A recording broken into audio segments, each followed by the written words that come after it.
Olá, professor Samuel. Separei uma questão para falar sobre o assunto de lei de atenuação exponencial utilizado para cálculos de blindagem com ondas eletromagnéticas ionizantes, ou seja, raio-x e raios gama. Sem mais delongas, indo direto ao assunto, fazendo a leitura do enunciado. O cálculo é a construção de uma blindagem. Para uma instalação, devem levar em consideração a localização dos geradores de radiação, as direções possíveis de incidência do feixe, o tempo de ocupação da máquina ou fonte, a carga de trabalho, os locais e áreas circunvizinhas e a planta da instalação.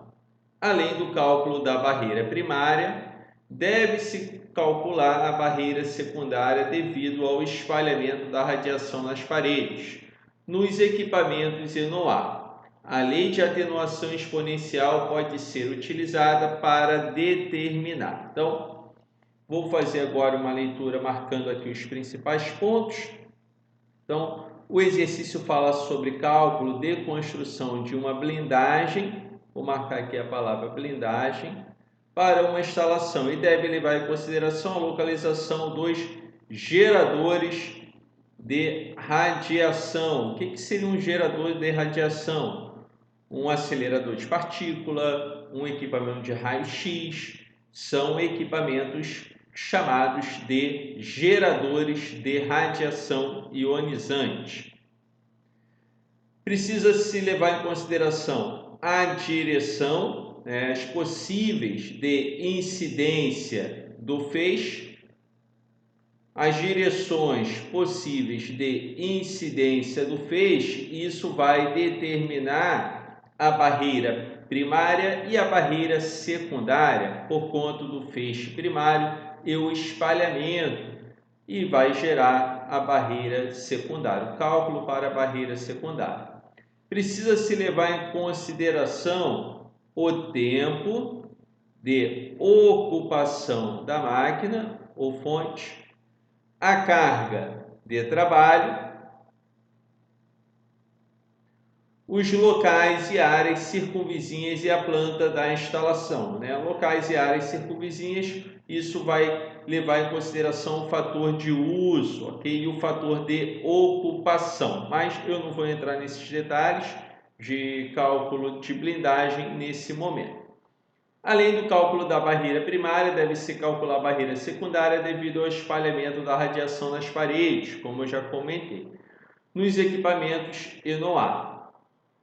A lei de atenuação exponencial pode ser utilizada para determinar. Então, vou marcar aqui que nós queremos saber. A lei de atenuação exponencial pode ser utilizada para determinar. Essa lei de atenuação exponencial nós escrevemos da seguinte forma: intensidade final é igual a intensidade inicial multiplicado pela exponencial negativa decrescente.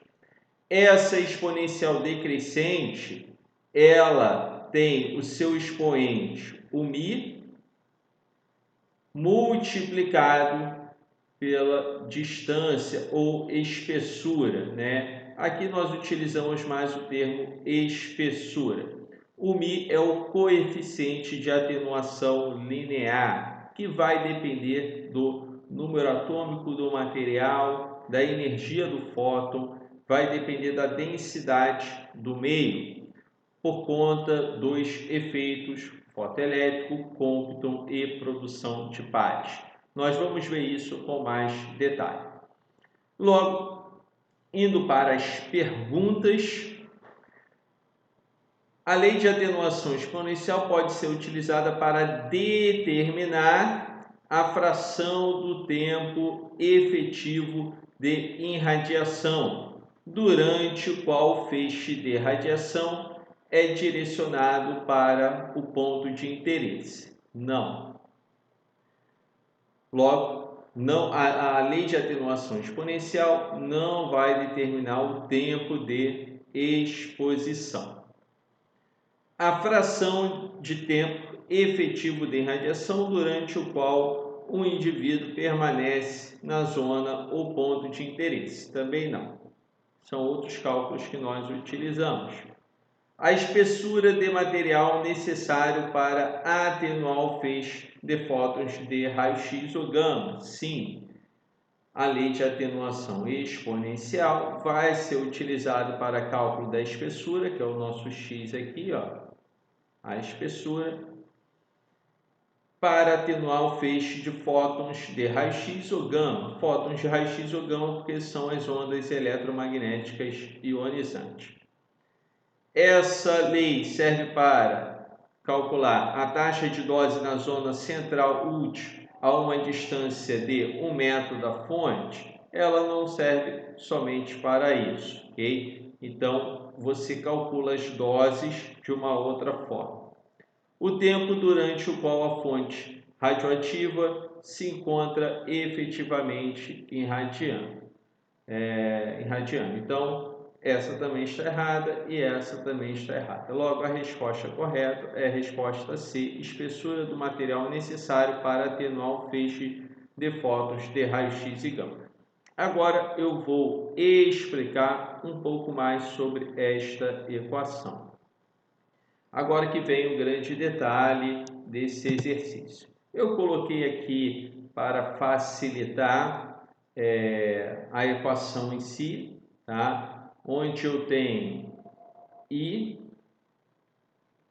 que é a intensidade incidente no material, ok? Ou melhor, a intensidade transmitida, né, pela espessura X, né, do material, sem sofrer nenhum tipo de interação, que é a intensidade que vai passar pela barreira, pela espessura transmitida, é igual a I0, que é a intensidade incidente no material, multiplicado pela exponencial. Essa exponencial é negativa, onde eu tenho que μ, que é o coeficiente de atenuação linear do material. Ele depende do número atômico, ele depende da densidade do material e da energia dos fótons, multiplicado pela espessura. O X representa a espessura do material, ok? Então, nós vamos utilizar essa expressão.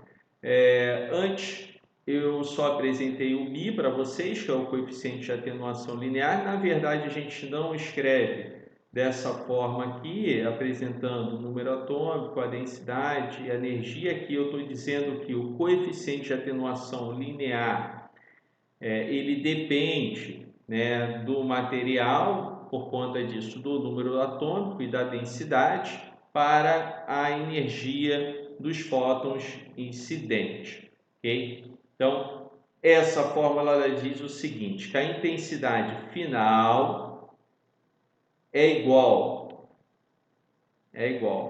à intensidade inicial, onde essa intensidade inicial ela é multiplicada por um fator que está o quê? Decrescendo, por uma função exponencial decrescente, né? Nós percebemos isso pelo sinal negativo aqui da exponencial, ou seja, eu tenho aqui plano cartesiano, essa intensidade ela cai exponencialmente, ok? Tendendo a zero para o infinito, tá? Então, aqui poderia ser a espessura do material e aqui a relação da intensidade final com a intensidade inicial, ok? Então, com isso, eu finalizo mais esse conteúdo para vocês. Lembrando que esse conteúdo é um conteúdo mais específico, onde envolve o coeficiente de atenuação linear. Esse coeficiente de atenuação linear, ele vai depender do material, logo do número atômico do material, da densidade desse material e da energia dos fótons, por conta da interação da radiação eletromagnética com a matéria ser um evento probabilístico. Logo, tem uma probabilidade de ocorrer o efeito fotoelétrico, tem uma probabilidade de ocorrer o efeito Compton e se tem uma probabilidade de ocorrer o efeito produção de pares, tá? E com isso nós descobrimos o coeficiente de atenuação linear. Basicamente, esse coeficiente, muitas das vezes ele é tabelado, você tem um gráfico, uma planilha para determinar ele, ou você pode também calcular, tá? Eu tenho aula específica disso, sobre cálculo de blindagem, envolvendo a lei de atenuação exponencial, e vai envolver o coeficiente de atenuação linear total, que é a probabilidade total por unidade de comprimento do fóton ser espalhado ou absorvido. Logo, espero que você tenha entendido essa explicação. Voltando aqui ao enunciado da pergunta, que é bem simples, né? A lei de atenuação exponencial pode ser utilizada para determinar, logo a resposta é a espessura de material necessário para atenuar o feixe de fótons de raio-x ou gama. Então, essa seria a alternativa correta. Um grande abraço, professor Samuel.